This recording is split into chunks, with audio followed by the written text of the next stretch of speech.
Hello there! Researching and learning about first century food and cooking has really been a lot of fun. One thing I've really learned a lot about is the olive, and its importance not just in cooking, but also in daily life. Let's go to my friend Eli. He can tell us more.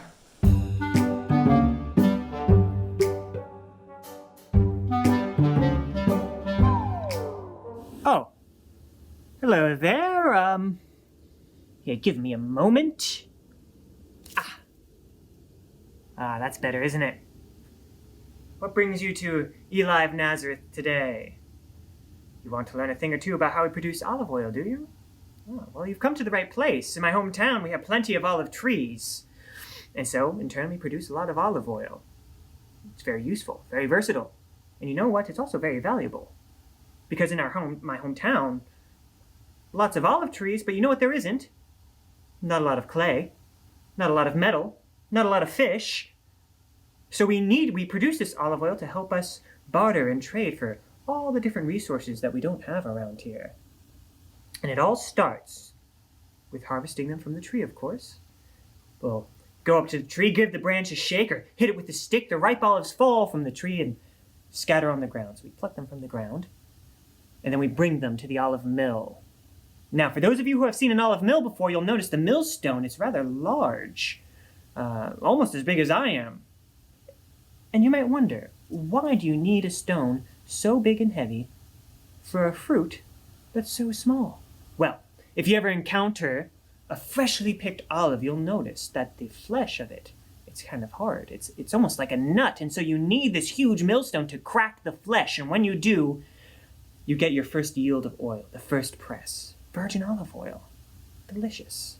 You know, we can eat this, make a dip called tapenade, dip your bread in it. Delicious. Try it sometime. But it has other uses as well, stuff that you might not think about.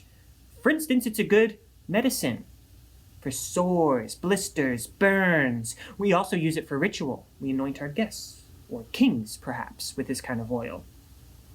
Now afterwards, you might wonder, what happens with the crushed olives, this olive mash? We call that mash gush halav, or gush for short.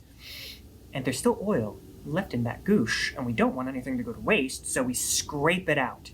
We put them in small baskets, and we use an olive press, like a large lever, essentially. And when we squeeze the gush, we get the second press of olive oil. And now that is a little more bitter. Perhaps not great for just eating outright, but, you know, you can still fry food in it. Or it's a good cosmetic. Moisturizer, a scented oil, even a makeup if you mix in other ingredients. Among other things as well. But this gives you a good idea of how we can use it. And then, there's a third press as well. At this point, the oil that you're getting out is a dark color, it's kind of thick, it's very bitter. It's disgusting, truth be told. But it still burns. All of the pressings will burn. But this last press is what we use to light the lamps. You know, you don't want to burn the good stuff. The virgin olive oil is what you like to eat. This last press is what we use to keep our lamps lit. And it must be said that these lamps, they don't give a whole lot of light, but if you need to travel a short distance, just so you don't trip, stub your toe, turn your ankle, then it gets the job done. And once we have all of our different portions of oil, of course we have to make sure it's organized. You don't want to mix up the third press with the virgin olive oil.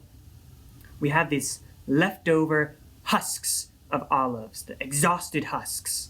What can we use those for, you might wonder? We don't want that to go to waste either. So even that we can use as manure, feed it to animals, or we can squeeze it into these tight patties, dry them in the sun, and then we use it to fuel our ovens.